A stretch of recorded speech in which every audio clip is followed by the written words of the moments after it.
সম্মানিত ভিউয়ার্স, আজকের কথা বলবো বাগান বিলাসকে নিয়ে। সবাইকে নমস্কার, ভালোবাসা ও প্রণাম জানিয়ে আমার ভিডিওটা শুরু করছি।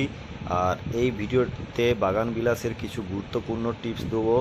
এখন অগাস্ট মাস, এই অগাস্ট মাসে বাগান বিলাসের পরিচর্যা কি হবে সেটা বলতে চলেছি। তোমরা টাইটেল ও থাম্বনেল দেখে বুঝতেই পারছো। তো বেশি দীর্ঘায়ু না করে আজকের ভিডিওটা শুরু করছি। আজকের বাগান বিলাসের গোড়া পচা নিয়ে কিছু কথা বলবো।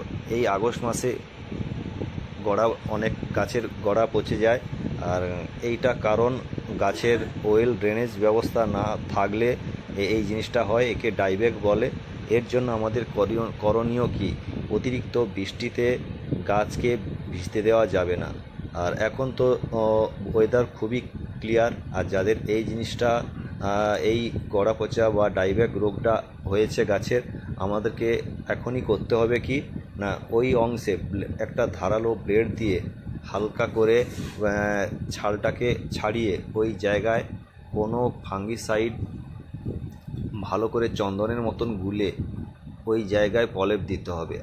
এবং ইমিডিয়েট আমাদের এখন ওয়েদার ক্লিয়ার, ইমিডিয়েট আমাদের করতে হবে কি না, টব পরিবর্তন করতে হবে। কারণ ওই টবের মধ্যে অতিরিক্ত বৃষ্টির জল জমে এই রোগটা হয়েছে। টব পরিবর্তন করে আবার নতুনভাবে গাছটাকে পরিচর্যা করতে হবে, আর তাহলে এই রোগটা আর হবে না, আস্তে আস্তে চলে যাবে। তবে আর একটা কথা বলছি, সব সময় তোমরা মাথা রাখবে একদম ফুরফুরে এবং ওয়েল ড্রেনেজ সে মাটি তৈরি করতে হবে।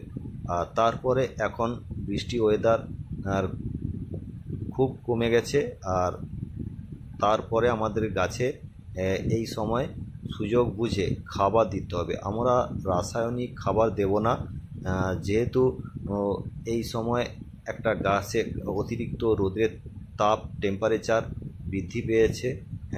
হট করে আমরা রাসায়নিক খাবার যদি দেই, গাছের গোড়ার শিকড় ড্যামেজ হবে এবং পচে যাবে, খারাপ হবে। আর গাছটা যেহেতু খুব বর্ষার পর থেকে বর্ষাতে সারভাইভ করে আগস্ট মাসে এসেছে, এই জন্য আমাদের এখন গাছের রাসায়নিক সার না দিয়ে পিড়ই, পচা জল, শিংকুচি এবং হাড়ের গুঁড়ো, যেটাকে আমরা শিং ছিলকাও বলি, আর বোন ডাস্ট বা হাড়ের গুঁড়ো গাছের গোড়ায় হালকা করে খুশে এই দিয়ে এই তিনটে জিনিস আমাদের গাছের গোড়ায় দিতে হবে।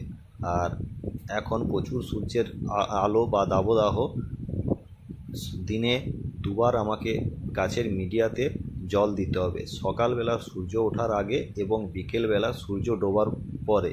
আর একদম গাছটাকে ভালো করে স্নান করাতে হবে। এত সূর্যের দাবদাহ স্নান না করালে গাছটা স্ট্রেস মুক্ত হবে না, আর আস্তে আস্তে নিচের পাতাগুলো হলুদ হয়ে যাবে।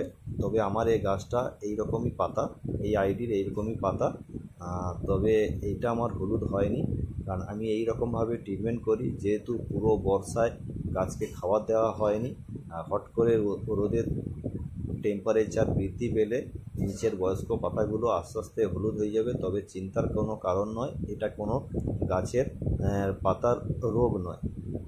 বেশি দীর্ঘতর না করে চলো, টাটা, বাই বাই।